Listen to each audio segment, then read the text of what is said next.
The dining hall finesse. Are you ready, kids? Aye, aye, Captain! I can't hear you! Aye, aye, Captain! Fell in love with a groupie, yeah. Fell in love with a groupie, yeah. Fell in love with a groupie, yeah.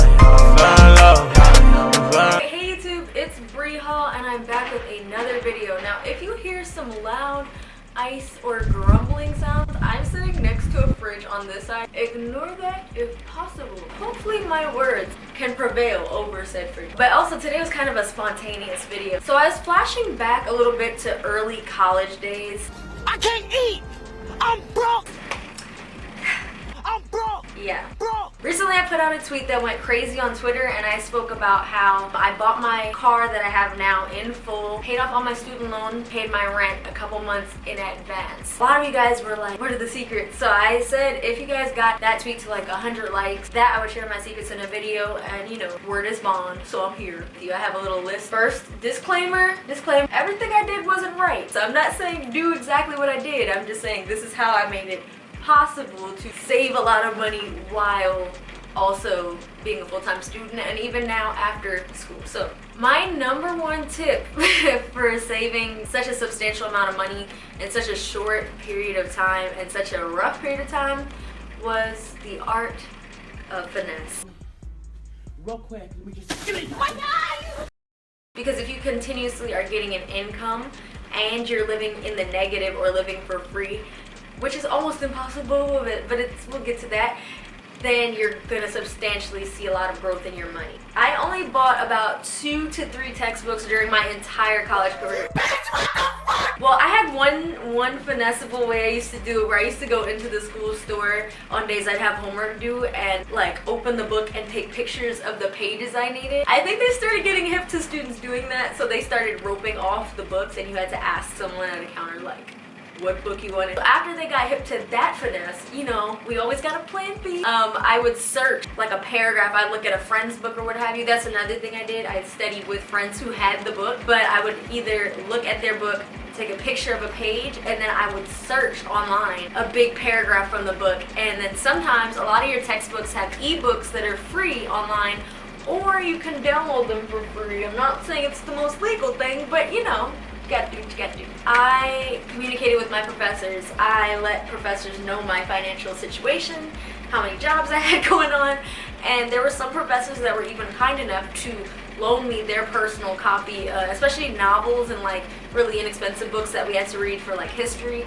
I had a few professors loan me their personal copy of the book, and I just bring it back the following class. So, finesse. Now for school supplies, this is another one that I'm not saying is right, but I worked at 3 on-campus offices, so a lot of these offices all had a supply room where we just had unlimited everything, and hardly any of it got touched, but it all came from the school's budget. Tuition, in my opinion, is way too expensive, so I used to like to, some might call this a simple finesse. I call this utilizing the resources around. I wouldn't get anything crazy like wheel a whole cart of stuff out, but Ma'am, what are you doing? sticky notes, highlighters, Ma'am, different color pens, little small stuff like that. what were you doing?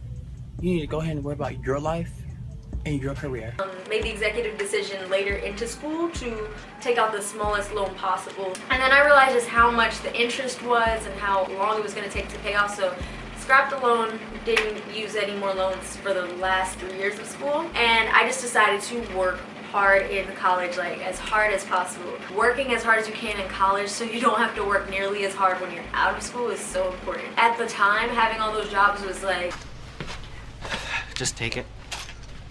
I'm stressed, but now looking back and seeing all my friends that were out at every party who are now paying off like some of them like 80 grand in student loan debt, I feel like it was low-key the better decision. Another thing I will say about college too, don't think that you have to be out at every party to have a social life, okay? Because some of the best friends I ever made in school and the ones I still hang out with to this day, I met in the library.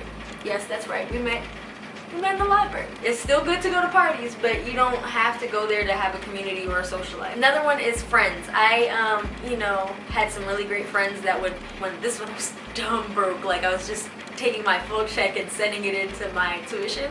But I had some friends loan me coats. Next thing I did, and I still do to this day, is driving a reliable and fuel efficient car. I can't stress this enough. I love like the Mercedes and Bentleys and all the luxury cars. They look so beautiful. But one thing I learned from studying, we're gonna be candid, old rich white people, a lot of them drive very, like, even if it's a luxury vehicle, it's still very fuel efficient. So yeah, that's how I was able to buy my car in full too. It's a mid-range vehicle. It's like push to start, fuel efficient, very, just gets me from point A to point B, get a little sport mode in it, but I made the fuel efficiency like my top priority. So I spend way less money on gas. It takes, I think, $26 to fill up my car right now. And that $26 can carry me for like a week and a half. The dining hall finesse. The dining hall finesse. This is mainly for my college people again. But, you know, I would go get like 6 plates in the dining hall and I would stack all the food to the top. And a lot of people know this one already, but I would just go to the back of the dining hall, like the very back, and I would get things like that were very filling, like rice and pasta and all this different stuff. And you know, I'd have a little backpack with my Tupperware and I would scoop that whole plate into my Tupperware, and then I would basically have meal prep for like the next few days. Not saying do this because you can get in trouble, but I didn't. Utilizing inexpensive stores. You'd be surprised what you could find at Dollar Tree. Alright, so last not least, because I have a lot of tips on this, so this could be many videos, but the way I split up my income when I get paid or whatever is I do 60% of it goes to savings. This is realistic. Can everyone do this? No. But what I did wasn't realistic. I saved a lot of money in a short time. I put 60% of every single check I got into savings. Didn't touch it. So if it was in savings, I didn't have it. I would do 25% towards bills, expenses. So like all the necessary expenses, things for my household, water, electric bill, all that good stuff, rent, all went into one account. I had a separate account for that. And that account wasn't connected to any of my other accounts, so I couldn't drag and drop from my bill account, you know? And then the last 15% would go to my personal spending. And instead of just spending on frivolous things, I often would drop a lot of money for my personal spending on things that were going to propel growth. So even the camera I'm using right now. So these are just a few tips that I have for saving money while you're in and out of school. Again, it's based on your income, but let me know how you like to save money and what your tips are. And if you want a part 2 of this video more focused on how I save money after college, there's one last tip I have that I forgot to put in here, but I work well under pressure. So I moved out very quickly after graduating. I didn't get too comfortable at home because I knew that having that pressure over my head of knowing I had rent due made me work 10 times harder. So alright, now that's it. That's it for this video, but I'm closing out. Thank you guys for watching. Like and subscribe. And alright, I'll see you in my next video. Gang,